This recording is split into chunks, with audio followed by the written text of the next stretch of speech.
In 1963, a set of photographs recorded some most unusual friendships. They featured the most popular peer of the day and the man who would become Britain's most notorious gangster.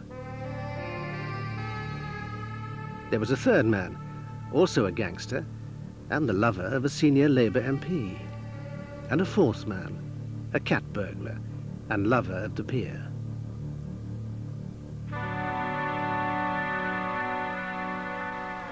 The strange liaisons captured in the photographs straddled high life and low life, exclusive society and the underworld.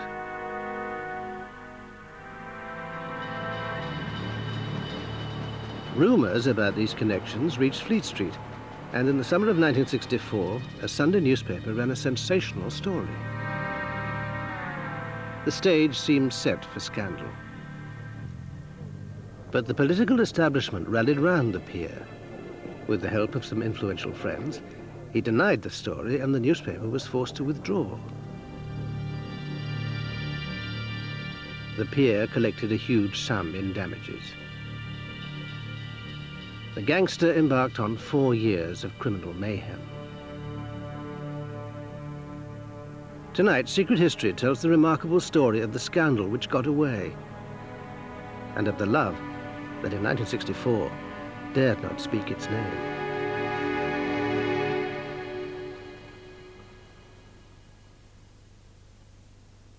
The peer in the photographs was Robert Boothby, one of Britain's most brilliant public figures this century.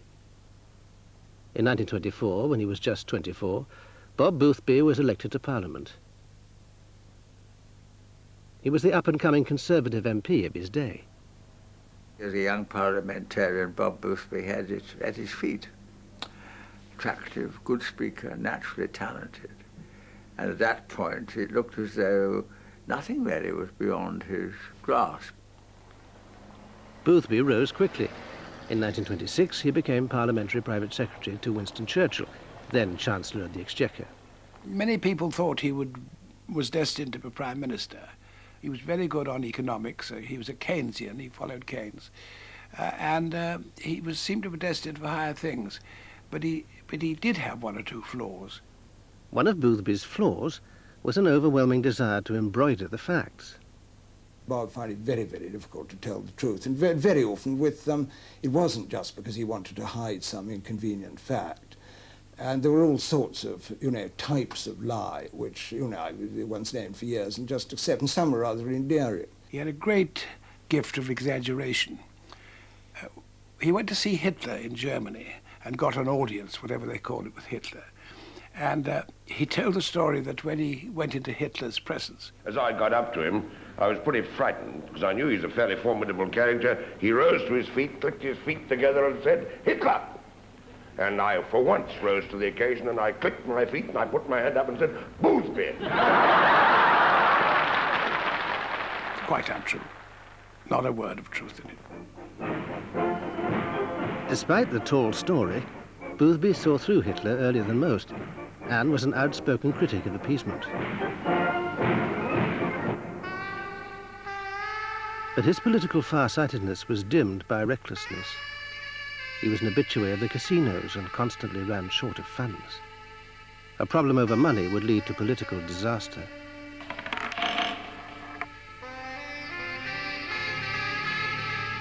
After the Nazis invaded Czechoslovakia, Boothby agreed to help some Czech émigrés get their assets out of the country. He campaigned on their behalf in Parliament, but failed to declare that he was to be paid a commission on any assets which were recovered. In 1941, a parliamentary committee headed by the Chancellor of the Exchequer, Sir John Simon, found Boothby guilty of misconduct. I remember asking him at Oxford, I said, what did happen? And he said, I fibbed to Sir John Simon. When asked, do you have an interest in the Czech assets? Well, why did you fib? Oh, I couldn't stand Sir John Simon. Churchill had appointed Boothby to his wartime government as Minister of Food, but now insisted he resign. Boothby never forgave Churchill. What I did say at the time when I made a speech in the House of Commons is that I admitted no guilt of any kind, except the guilt of being a gambler, which I am by nature, and I've stuck to that ever since. And of course that's what saved me, because I couldn't have survived if I'd been guilty of anything beyond that. Sir Robert Boothby and Mr. Rafe Asherton take a trip along the Parao River during their tour of Malaya. But though he remained an MP, Boothby never held office again. Instead, after the war, he became the political megastar of the new age of television. Very few of the Tory party were articulate or understood television. So in the world of the blind, a cock-eyed man was king, and Bob, with his wonderfully wavy hair, which he used to sweep back in a rather dramatic way, and his fluent tongue, enjoyed a new life. In the news, a fortnightly discussion... Boothby's leading role in the first TV talk shows made him one of the most famous men in the country, always armed with the provocative remark. There is nothing more boring than a news bulletin on the BBC, unless there happens to be a world war raging at the time. His star status aroused envy. I used to hear Conservative MPs say about him, he's a bit of a cad, you know, he's a bit of a bounder. I once said to him myself, I said, I know, Bob, you are a bit of a shit. And he said, well, a bit of one, but not entirely. Those in the know had another reason to disapprove of Boothby. Along with his lying and gambling, he was marred by a third flaw, an uncontrollable urge for wide-ranging sexual adventure. When Bob had been at Magdalen, he was nicknamed the Palladium because he was twice nightly. And I remember repeating this to Bob, and he said, I assumed rather naively this meant girls. He said, oh no, girls never were in Oxford. They were strange creatures who sort of took over the place for command balls. He was bisexual. I mean, this I know, the family knew this. I mean, he told me on many occasions, he said, I'm not sure. He told me on many occasions that he was. I'm not sure if I like the boys better than the girls or the girls better than the boys, he used to say. Certainly he was a purely homosexualized person until he was about sort of 25 or something. And he then, I think, took quite a long time to actually start having affairs with women. He told me this, and he said, you know, I've never been to bed with anybody, a woman, except a prostitute or a married woman. Boothby's most enduring heterosexual affair, which lasted over 3 decades, was with Lady Dorothy Macmillan, the wife of his Conservative colleague, Harold Macmillan. Lady Dorothy always surprised me as being his great love of his life, because he was a very dapper man. He dressed always very neatly, and he had tiny little feet, and always very neat shoes. And he was presentable. And Lady Dorothy was perfectly presentable, but she was rather horse-like, if you know what I mean. And she had huge hands like hams, and a little bit of a, you know, here. And I once said to him how surprised I was that it was her. And he said, he admitted it. He said, well, that's the way it is. I just happen to love her. In an effort to achieve respectability, Boothby decided in 1935 to marry.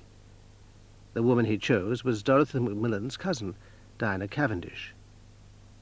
But from day one of the honeymoon, it went horribly wrong. He felt trapped with this sort of woman there for life. And when they got to Rome, they had a fairly uncomfortable sort of night, and Bob, without much sleep, came down early for breakfast. She didn't appear. He went up the stairs and found Diana coming down. I've got joyous news for you, she said. Bob's heart absolutely sacked. My God, is she pregnant? It's all right. I've got the curse, so you needn't fuck me anymore. Physically, I think he was rather frightened of women.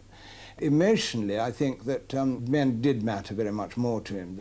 And some sort of younger man who he could sort of, you know, establish a close relationship was very, very important. Boothby's marriage was dissolved after just 2 years. His affair with Dorothy Macmillan and affairs with other women continued. But as he grew older, Boothby's search for relationships with younger men quickened.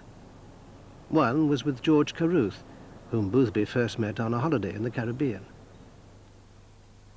Carruth came to London in the late 1950s as a dancer, and then, on Boothby's advice, trained as a chef. He always taught me the best. Took me to the best restaurants. You got to see, young man, what good food is all about if you're going to make your mark. So that's how we communicated with through the time. I mean, we were inseparable. I mean, anything that I wanted to know, I was in doubt, he was there. You know, I probably was like the son he never had, and I wanted advice, and he was there. Carruth's father had asked Boothby to watch over his son. But that didn't stop Boothby on one occasion, after a particularly good dinner, making a pass. We ate so much food, and he really stank of garlic, and no doubt he was jolly and tried to give me a kiss on the cheek. And I says, get off of it. I says, you stunk of garlic. And he said, you know, George Carruth, you are the biggest little shit I have ever known. And I said, well, that's all right, but no garlic and get off of it, you know. But why was he upset with you? Because I just wouldn't allow him to come closer to me. But another young man was more accommodating. Boothby's true relationship with him, which has remained secret till now, would have momentous consequences. Leslie Holt came from a very different background to Robert Boothby. One of 9 children, he spent his childhood in the wartime slums of London's East End. He was often in trouble with the police, and family legend recalls how the young animal-loving Robin Hood was finally sent away from home. He was about 8 or 9, I can remember, when he loved animals. He brought home a dog, a great big dog, and my mum had 8 boys and me, you know, we never had nothing. And she said, oh, get this dog out, Leslie, because I can't afford to keep you, let alone him. And he started moaning anyway. He took the dog out, and he thought the dog was hungry, and he nicked a tin of biscuits to give the dog a biscuit, you know, because he was hungry, with another boy. Anyway, the other little boy got caught with the police, and he told on my brother. Anyway, they went to court, and he got put in an approved school over that. Until 14, Leslie spent most of his life in approved school. Then, like many other young men from the East End, he found the first route to a better life: boxing. It was at a boxing match that Boothby first met Leslie Holt. He was a very cheeky sort of person. And had someone told Leslie, oh, look, there's Lord Boothby, he would have gone right over and introduced himself. You know, he would have made himself known.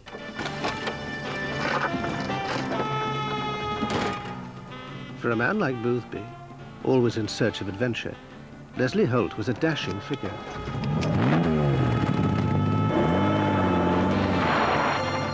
From boxing, Holt moved on to earn his living as a skillful and successful cat burglar. He would have a nice car, a couple of big dogs, Dobermans in the back. He was a very glamorous person. He was larger than life, he really was. He mixed with famous people. He was always sort of saying, you know, one of his favourite sayings was, oh, you peasants, you know, you've seen nothing of life. Holt became a frequent visitor to Boothby's flat in Eaton Square. I suppose Lord Boothby was into Leslie because of the completely different life that Leslie lived with all the villains.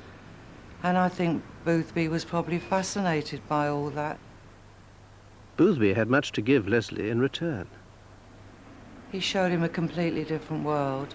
He turned him on to things he never thought about, like opera, classical music, the arts, museums. A life he would never have experienced if it hadn't have been for Lord Boothby. Leslie was born poor, but should have been born rich. Leslie should have been a lord. As well as the criminal underworld, Leslie Holt opened other doors for Boothby. Beneath the innocence of the early 60s rock and roll, a more exotic subterranean scene was flourishing. There was such a mixture of people. You get film stars, actors, models, hookers, lesbians, homosexuals, straight people who like to be on the gay scene. That was all the kind of thing that was going on all through the 60s. Holt himself was bisexual. This was the overriding attraction for Boothby. Leslie and Lord Boothby were having a sexual relationship, a homosexual relationship. I think he really loved him. And from Leslie, I know Boothby really loved Leslie. By Christmas 1963, the friendship had grown so close that Boothby even wrote to Leslie Holt's parents to express his regard for their son. Well, this is a letter from Lord Boothby to my parents. And it states that I would do my best to keep Leslie on the straight path, you know, and he's very fond of him as he has no son of his own. And he thinks that my brother will make good in quite a big way. You know, my parents were quite pleased. But Boothby's relationship with Holt was leading him into danger. For in early 1963, Holt introduced him to a man called Ronnie Kray.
"1963 was a dangerous year for men in the public eye. The War Minister, John Profumo, had been forced to resign after lying to Parliament about his relationship with a prostitute, Christine Keeler. Until then, politicians' private lives had been largely immune from press inquiry. Even the most flamboyant character like Boothby, lover simultaneously of a Prime Minister's wife and a cat burglar, could joke about it. If I really told the full story of my private life, I think I'd make £500,000, but I'd have to spend the rest of my life in Tahiti, and I don't particularly want to do that. But Fleet Street and the new satirists of television were taking increasing liberties with the reputations of great men. Now, sir, you're a government spokesman. Oh, yes, darling.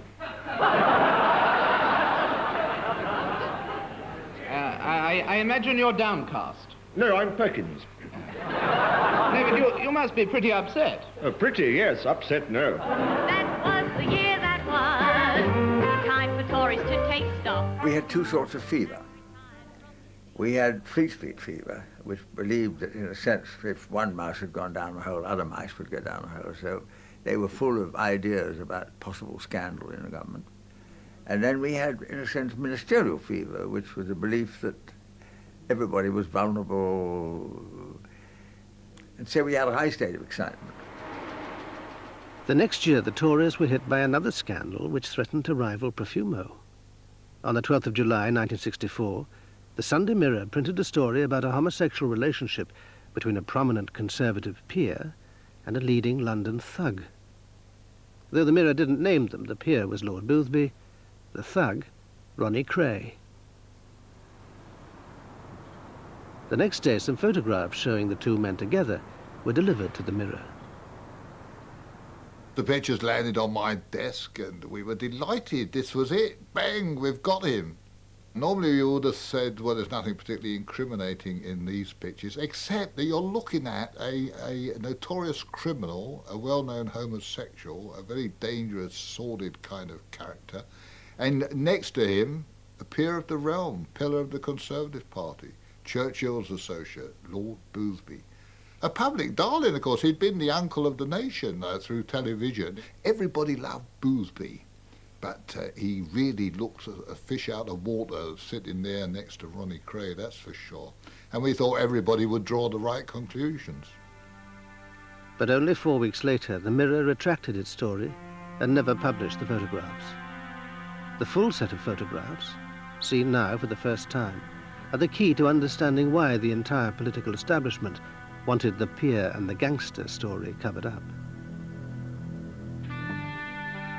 By 1963, Bob Boothby was freer than ever to enjoy life.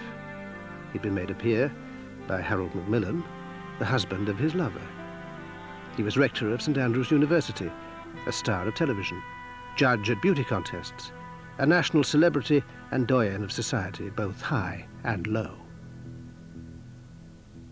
In February 1963, Boothby's lover, the cat burglar Leslie Holt, introduced him to his good friend, Ronnie Kray. Kray was seeking investors for a business deal in Africa. Boothby had turned down the idea, but they got on well. Kray hired a photographer to record the occasion, and after the meeting, sent Boothby a small gift. Boothby wrote, "Dear Mr. Kray, I cannot thank you enough for the lovely piece of china." Over the next 3 years, their friendship blossomed, although sometimes it could produce a little social awkwardness. Once Ronnie Kray called round at Boothby's flat in Eaton Square. The door was answered by a young woman. She opened the door, the front door, and there was this sinister-looking man, quite unlike Bob's normal friends, who said, "Oh, I'm just passing in, is Bob in?" This was Ronnie Kray. And she was really rather frightened and thought, who is this man, who seemed to her rather like a sort of gangster, and shut the door rather rudely in his face. Well, rather charmingly, later that day, there arrived sort of dozens and dozens of red roses as a way of apologizing for frightening the girl. But it was quite obvious on this occasion that, I mean, you know, he was in the habit of just calling around and really knew Bob very well. With his famous friends, Ronnie Kray was at pains to behave like the perfect gentleman. But since the introduction had been made by his criminal lover, Boothby must have known there was another side to the Krays. Like Leslie Holt, the Kray twins had first made their names as teenage boxers. Reggie was skillful. Ronnie was the brawler. They may have loved their mum, but by their early 20s, their career was crime. They dominated the East End, their manor, as they like to call it, specializing in extortion by violence. In the late 50s, Ronnie Kray served a 3-year prison term for grievous bodily harm. By the time Kray was introduced to Boothby, the twins had moved into the West End too, and were London's top gangsters, running protection rackets and muscling in on a string of clubs. Any of those places they run had this air of menace, this feeling that violence could erupt at any moment, and violence on a very ruthless scale. I mean, they quite like the cut and thrust of close combat. They just loved that stabbing and smashing and punching and kicking. That was their go. Ronnie Kray was, of course, the sort of dominant twin. And he was also mad. Ronnie was definitely crazy, you know. He was subject to mood, quick turns of mood. Now, one night, there was a guy in the Kentucky said to him, "Ron, I think you better go to the country because you're putting on a bit of weight." So he said, "Yeah, come, I want to talk to you, go in the toilet," and he cut him so badly, give him 76 stitches. I think. We called the guy Tramlines after that, you know. And it was just for that, for saying that, you know. But had he been in a good mood, he would have said, yeah, you're probably right, and laughed it off. In addition to his bouts of madness and violence, Ronnie Kray was a self-proclaimed homosexual, something of a novelty on the macho London crime scene. He never tried to hide that, you know, he was raving puff, simple as that. And get guys bringing boys into him, prospects they call them, bring them into him, either to curry favour or to sort of ease the way in the door. But he'd phone him first and say, I've got a lovely boy for you. They weren't homosexuals. They were heterosexual boys, but younger, maybe in their sort of late teens. The classic modus operandi for seduction would be to take a young lad who they'd sort of got to know up to the West End to a gambling club where he would lay the bets for them and obviously be highly flattered and all the attention they were getting. He was in the sort of company of a star. And then late at night when they'd say, let's go to a hotel, and they'd go to one of these hotels really quite local, and there would only be a double bed. That would be the classic scenario. These were young guys, young fighters, a lot of them. I couldn't believe it, you know, the way these young guys used to just go with him. Ronnie Kray's fondness for young men gave him something to share with his new friend, Lord Boothby. John Pearson, then a young journalist, gained a unique insight into the Krays after he was invited by them in their 60s heyday to write their biography. As soon as I started talking to any of the people round the Krays, they'd all say the same. They'd say, of course, you see, Bob Boothby, he was a friend of Ronnie's. Ronnie used to get him boys. He was always down at the East End. We used to call Bob the Queen Mother. At their first meeting, Ronnie Kray had told Boothby he owned a gaming club called Esmeralda's Barn. For Boothby, it was just the ticket. He wrote to Kray, I shall be looking in at Esmeralda's, which is just round the corner from here. At Esmeralda's, Kray introduced Boothby to an attractive 17-year-old young man, the brother of one of Kray's own boyfriends. Boothby took to this boy, who for a time actually lived in Boothby's flat, and finally, being a criminal, forged a cheque of Boothby's for 1,800 quid and took it into the nearest branch of Barclays Bank, where he was promptly caught. Well, now, this was a potentially extremely dangerous thing for Boothby, obviously. You know, good-looking young boy stealing a cheque. What was he doing in Lord Boothby's flat? How was he able to know where the money came from? How was he able to forge his signature? All these questions would come up in court. But Boothby was protected from publicity. On Kray's instructions, the boy pleaded guilty at trial, said nothing, and went to prison. While he was in prison, Boothby on 3 occasions tried to get in to see this boy. On 3 occasions, Ronnie Kray stopped him going in, saying, don't be a silly old fool.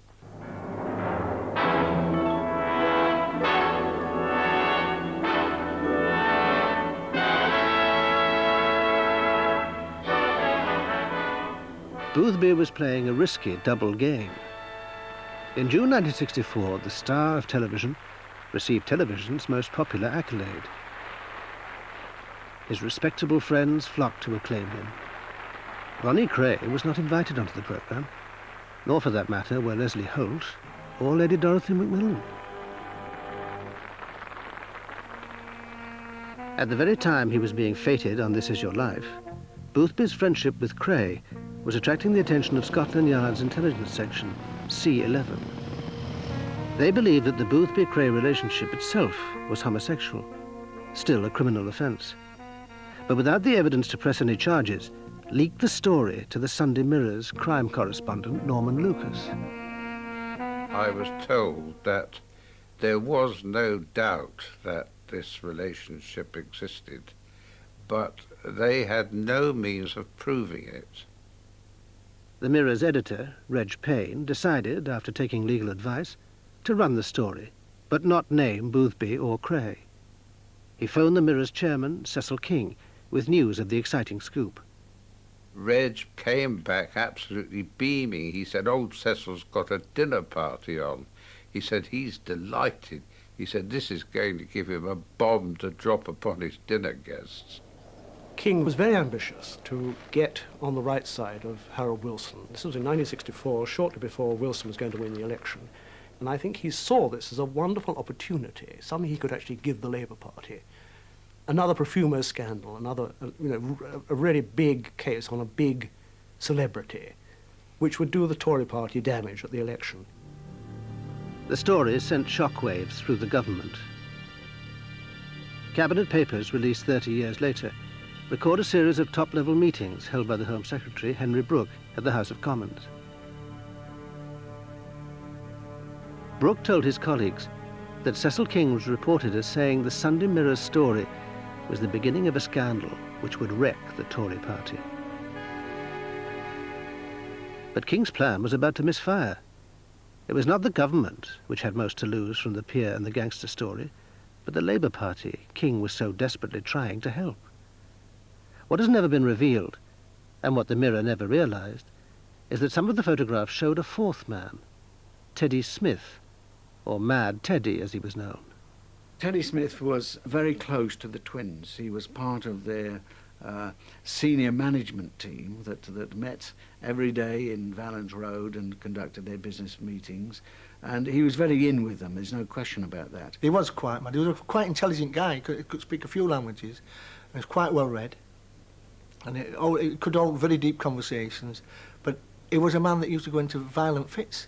He wanted to be hitting people on the chin for unknown reasons. Teddy Smith was also homosexual. He had one relationship the Labour leadership had every interest in keeping quiet. I used to see Teddy Smith with Dryburgh, Tom Dryburgh, and it was a well-known fact in the circle that what I used to mix with, he was having an affair with Dryburgh. Tom Dryburgh was a senior Labour MP, member of the National Executive, former chairman of the party, and a voracious homosexual. If Dryburgh's relationship with the Crays' right-hand man had got out, the Labour Party would have been embroiled in its own sensational scandal. Dryburgh, because of his sexual activities, could be preyed upon, and so he was always seen to be a person that would do the Crays some kind of favour through the efforts of Smith. Dryburgh had several criminal lovers, for whom he did some extraordinary favours.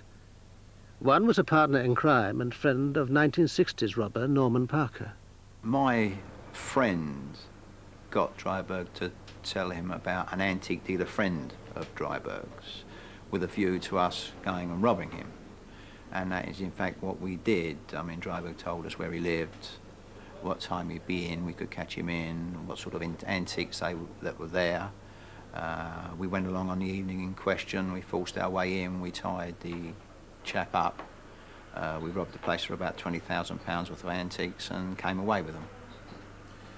Would Dryburgh have expected to see any of that money? According to my friend, he did expect to see some of the money. And according to my friend, he was given some of the money. The Labour leadership was well aware of Dryburgh's predilections, but over many decades protected him. Dryburgh was the reason Harold Wilson knew that scandal could cut both ways. The reason stories like the peer and the gangster needed, for the good of the whole body politic, to be suppressed. When the story had first broken, Boothby was on holiday in France. As soon as he read it in the Mirror's foreign edition, he phoned Tom Dryburgh. Boothby knew perfectly well Dryburgh was the great friend of the Crays. And if anyone would know what was going on in the underworld of London, it was that incredible louche character, Tom Dryburgh. As Boothby returned to London, the Westminster rumour machine was linking Dryburgh to the scandal.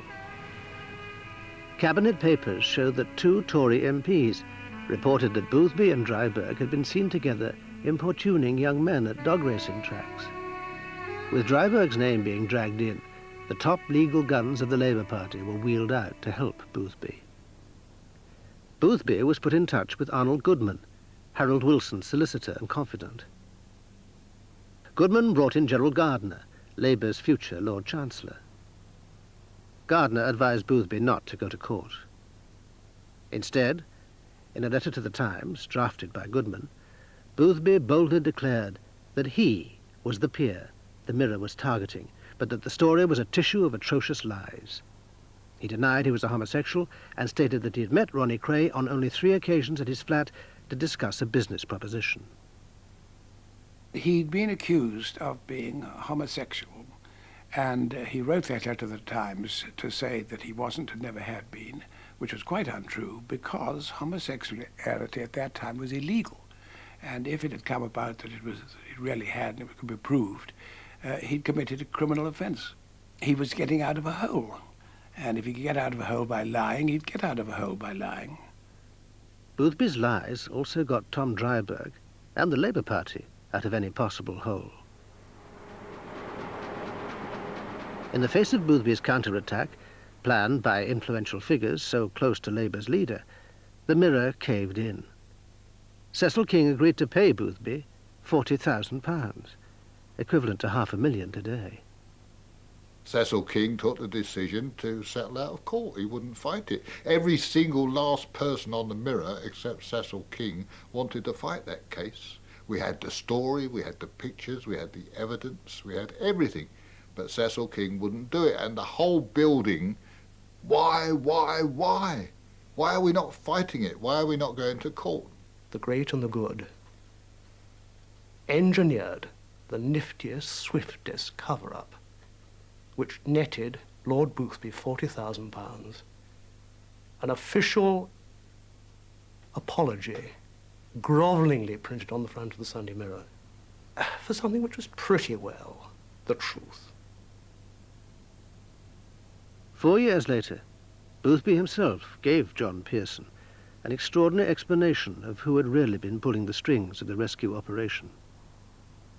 I said, but there's one thing that did puzzle me about all this, Lord Boothby. Why was it that when the trouble started, the people who supported you weren't from your own party, the Conservatives, they were from the Labour Party? Ah, he said there, now you've hit a very interesting point, Mr. Pearson, very interesting. He said, it's all down to the little man. So I said, who's the little man? Oh, he said, don't you know the little man? Harold Wilson. You see, he said, Harold had always been a great admirer of mine.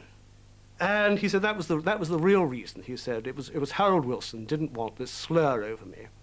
And he was the one who was responsible for getting Goodman to do the business and make the deal with the Sunday Mirror.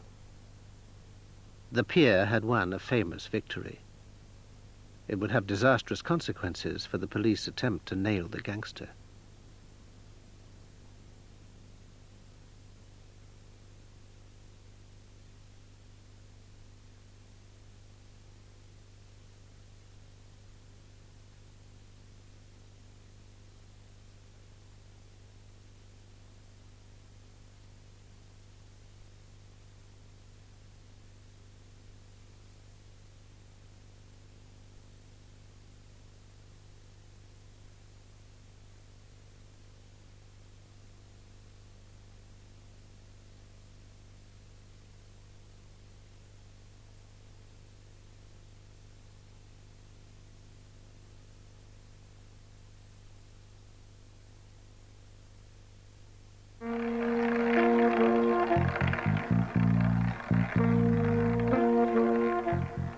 By lying over his friendship with Ronnie Kray, Boothby had gambled and won.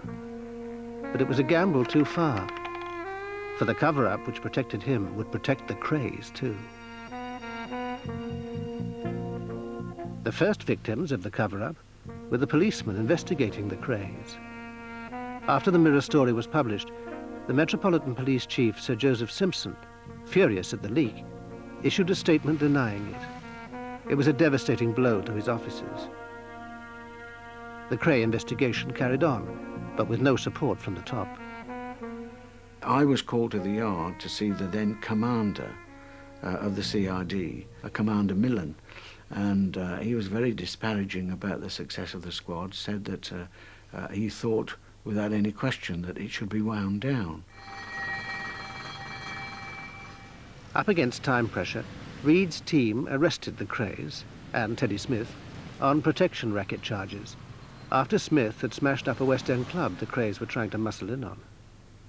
Boothby campaigned for his friends in the House of Lords, demanding to know how long they'd be detained before the trial. His fellow peers were appalled at Boothby's intervention. So too were the police. I didn't need that at the time. What I needed was less publicity of that kind and a more positive publicity about the fact that these were two utter villains and that we wanted to get them convicted, instead of a lord that had been a very, very popular man, of course, and bearing that in mind and the sway that he might have with people in various quarters. It was wrong, in my view, that he should stand up and show himself to be a friend of, or at least have some relation with, two villains like that. The Krays and Teddy Smith were acquitted. As they walked free from the Old Bailey, Boothby penned a letter of congratulation to Ronnie. "To some extent I share in your triumph," he wrote. The twins were all sweetness. How much has this trial cost you? It's cost us roughly £8,000. And how do you feel about that? I don't suppose anyone likes the idea of spending that money for no reason at all, you know.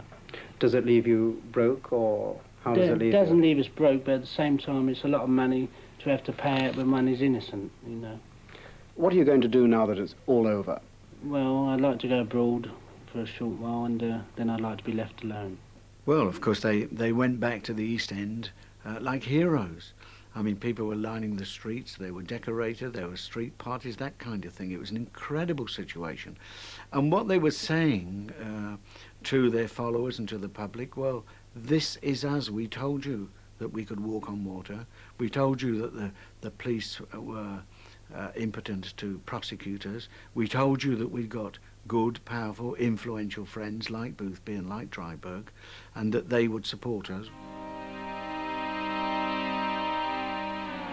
For the next 3 years, the Krays were free to act as they liked. They ran their protection rackets unchallenged and ended up committing cold-blooded murder in full public view. They went off like rockets then, and they enjoyed a period of time when they were totally invincible. They murdered Jack the Hat McVitie, they murdered Cornell, and nothing was being done about it all the time. The police wouldn't go for them. The politicians wouldn't go for them. The press wouldn't go for them. Nobody would. I think we laid off the Krays after that, if I remember rightly. In other words, they were able to get away with a lot of things that would have otherwise been big stories in the newspapers. The feeling was, oh, Krays, Boothby, leave it alone, have nothing to do with it. Dodgy, dangerous, £40,000, no thank you. Boothby's friendship with Ronnie Kray grew ever closer. On New Year's Eve, 1965, Boothby wrote to thank him for all the Christmas cards from your family and also the lovely Corona cigars. All good wishes for 1966. Yours ever, Bob B. And, as always, there were the young men. I was in a nightclub called the El Morocco in Gerrard Street, and the twins were in there accompanied by Boothby wearing one of his ridiculous bow ties, and they had a couple of young boys with them on the table, sitting at the table, and after a while Boothby got up to leave. One of the boys went with him, and they went out the door into the street, and about 2 minutes later I heard Boothby's voice, Ronnie, come out here a minute. He had a very nice voice, did Mr. Boothby. And Ronnie's got up and gone out, and Billy Gentry, the manager, went with him. And apparently the young boy who'd gone out with Lord Boothby didn't want to go home with him. And Ronnie said to him, you will go home with Mr. Boothby. You will do anything Mr. Boothby wants, or I will hurt you badly. So, of course, the kid went home with Mr. Boothby, didn't he? There were orgies, too. Ronnie Kray had a flat in Cedar Court in East London, adorned with Eastern tapestries and a 3-foot-high ebony elephant with ivory tusks. There was a giant 4-poster bed surrounded by mirrors. The full details of the Cedar Court orgies have remained hidden till now. But this unpublished manuscript, written by Ronnie Hart, a cousin of the Krays who later gave evidence against them, gives for the first time an insider's account. Hart wrote, Lord Boothby was among the people who attended, and on one occasion Ronnie swapped boys with him. Kray expected favours from Boothby in return. In one bizarre incident,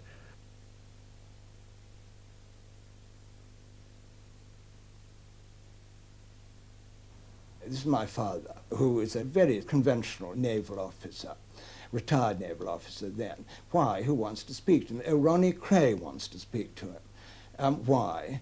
Well, he's got a new project for either gun running or drug running in the Mediterranean. And Peter, of course, was captain of coastal forces, so he must know all about MTBs. He wondered whether Peter would like to help him. Well, my father was not remotely amused by this. but the dangerous liaisons between high life and low life would not last much longer.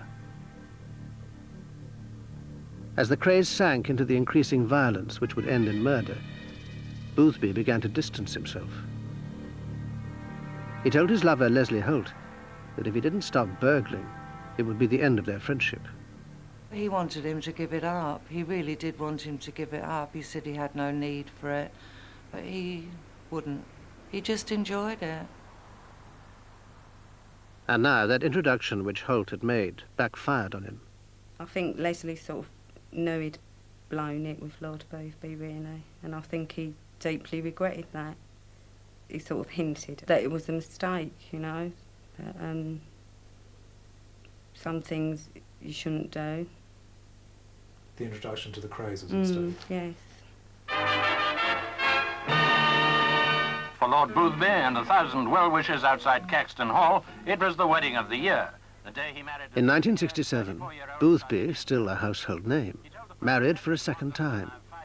His bride, a beautiful Sardinian, Wanda Senna. To his friends in the Underworld, it was a clear message. He wanted out. Wanda seems to have tamed the Boothby temperament. Before the honeymoon in Scotland, she said, "He's a very good boy now."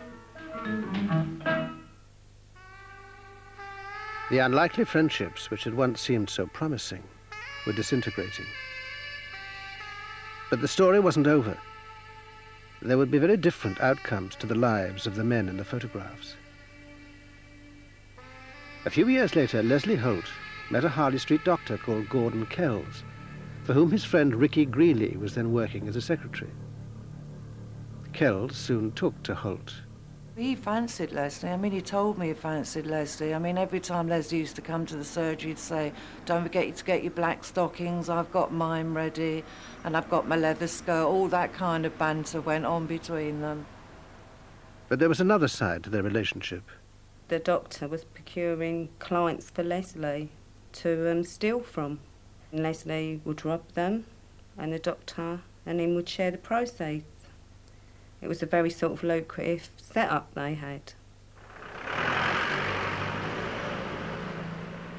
But in 1979, something began to go wrong with Kells and Holt's setup. Kells kept phoning me up nearly every day. "Is Leslie in town? Is Leslie in town?" I said, "No."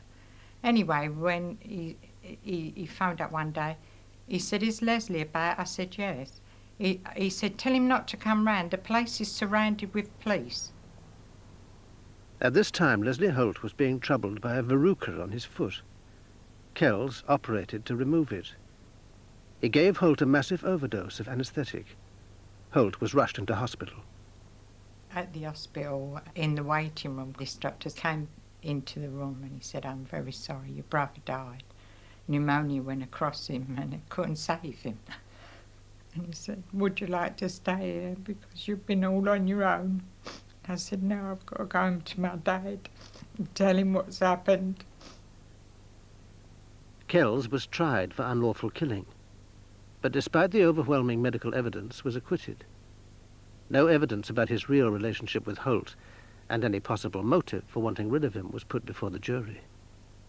The jury knew nothing of their friendship or the criminal things that were going on between them, because the police stated that the doctor would go to prison on the medical evidence alone. And he walked a free man because of that. Gordon Kells died early this year from a heart attack. He meant to kill him, I'm sure of it. I know he killed him. I don't think I know. There was also, shortly before the Krays were arrested in 1968, an unresolved end to the known life of Mad Teddy Smith. suddenly Teddy Smith disappeared. And the very sinister aspect about it all is that although at the end of the case I'd got some of the major movers in the KRAK gang to come on my side to give Queen's evidence and so on, and they were very, very carefully enlisting every possible complaint they'd got against the KRAK. None of them knew what had happened to Teddy Smith. Well, there's rumours going around all over that they'd had a fallout over a boy, and Reg killed him, or Ronnie killed him, or one of the firm killed him. I find that very hard to believe. Did you ever learn anything from the KRAs about what had No, happened to nothing. Smith? Never been mentioned. Not discussed. It's never discussed. The law finally caught up with the KRAK twins in 1969. They were each sent to prison for a minimum of 30 years for murder. Ronnie KRAK was sanguine about his fate. He was there in Durham jail, determined to do his bird well. And when I went to see him, he said, when it's all over and I come out of prison, he said, I'll take you off on a trip round the world and we'll have a couple of boys. I said, but Ronnie, I don't like boys. He said, oh, he said, by then you will. Boys is best. Ronnie KRAK died in Broadmoor 2 years ago. Bob Boothby retreated into respectable old age, a grand old man of the 20th century, provocative to the end. When he was well into his 80s, I used to go and see him in his flat, where he was living on whiskey and Complan, or so he said. And I remember one time, just before his death, I asked him how he was, and he said, from the age of 75, euthanasia ought to be voluntary, but at 85, it ought to be compulsory. Bob Boothby was the great political entertainer. His exotic private life was his affair. But when it came to Ronnie KRAK, Boothby's lies caused public harm. Without the secrecy over the men in the photographs, the KRAKs would have been hunted down earlier, and their victims might have lived to tell the tale.